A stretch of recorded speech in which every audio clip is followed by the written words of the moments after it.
Shalom à tous et à toutes. La question du jour. Un homme a-t-il le droit de se regarder dans un miroir? La source de cette halakha est dans le Yerushalmi, dans le traité Avodah Zara, dans le deuxième Pérec. La Gemara dit que les sages ont permis trois choses à Rabban Gamliel.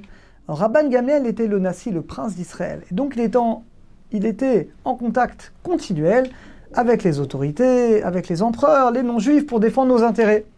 On lui a permis par exemple d'étudier les livres grecs pour qu'il montre un petit peu devant les non-juifs qu'il connaissait. La Gemara dit qu'on lui a permis de se regarder dans un miroir pour s'arranger, pour être bien. Alors de là déduit Tosfot et le Roche, de là on déduit que ça sourd.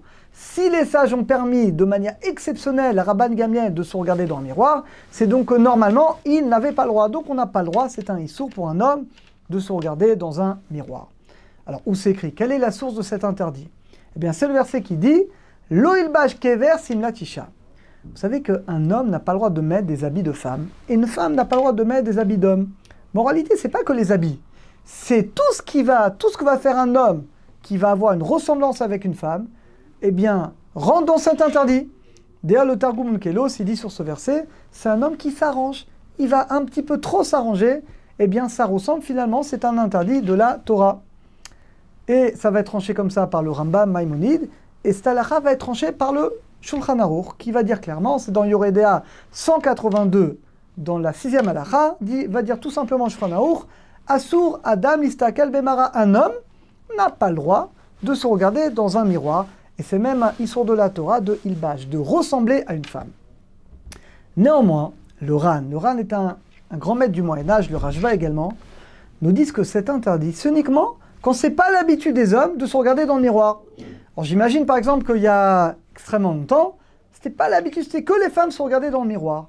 Alors dit le Rashba et le Ran, si c'est pas l'habitude des hommes, et qu'un homme il vient, il le fait, alors là ça sourd. Parce que là finalement, il prend un comportement de femme. Mais si on est dans un endroit où c'est l'habitude des hommes également de se regarder dans un miroir, alors finalement ça devient plus un comportement féminin, ça devient un comportement comme tout le monde. C'est la raison pour laquelle, dit le Ran et le Rashba, et beaucoup également le Meiri, si on est dans un endroit où même l'habitude des hommes, ils ont l'habitude de se regarder dans le miroir, eh bien dans ce cas-là, ce ne serait plus interdit. Ah, le Shulchan Aruch qui est interdit, il parle d'un endroit où c'est pas l'habitude des hommes de se regarder.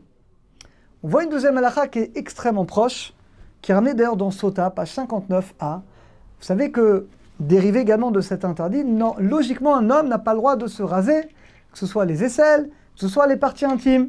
Mais là également dit la Gemara qu'une fois on était dans un endroit, et là-bas dans cet endroit, c'est l'habitude des hommes de se raser. Un endroit, j'imagine, qui devait être dans des pays extrêmement chauds, et c'est l'habitude là-bas des hommes de se raser. À tel point que on a vu quelqu'un qui ne l'a pas fait, et la Gemara dit « Ah, j'ai reconnu que c'est un sage ». Parce que les sages, eux, avaient l'habitude d'être plus stricts.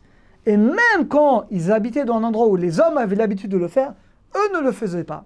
Mais on voit clairement, encore une fois, de la Gemara, que si c'est l'habitude des hommes de se raser, eh bien dans ce cas-là, c'est permis.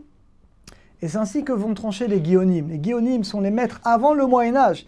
Les guéonim vont nous dire, c'est pareil. Si dans l'endroit où on est, c'est l'habitude des hommes de se raser les aisselles, les endroits intimes, si c'est l'habitude des hommes, ça ne devient plus un comportement féminin. Dans ce cas-là, ça devient permis. Et bien finalement, c'est la conclusion, c'est l'halakha. Alors c'est vrai qu'aujourd'hui, en tout cas pour le miroir, évidemment, aujourd'hui c'est devenu quelque chose de totalement classique. Aujourd'hui c'est l'habitude des hommes, pas forcément de s'arranger, mais d'abord de vérifier s'il n'a pas une tâche, quelque chose. Surtout dit le Rav Yosef que le kavod à Torah et le kavod des sages a beaucoup baissé dans les dernières générations. Aujourd'hui on fait très attention aux habits. Et la Gemara elle-même, la Gemara dit qu'un sage qui a une tache sur son habit, il est passible de mort. Il ne faut pas exagérer, passible de mort parce qu'il a une tache.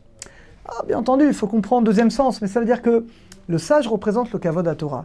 Et si on voit un sage qui est mal habillé, qui a des taches, qu'est-ce que les gens vont dire? Ah, t'as vu, regarde ces rabbins, regarde comment ils s'habillent, regarde, etc., ils sont pas propres. Et finalement, ça arrive à un chilul Hashem.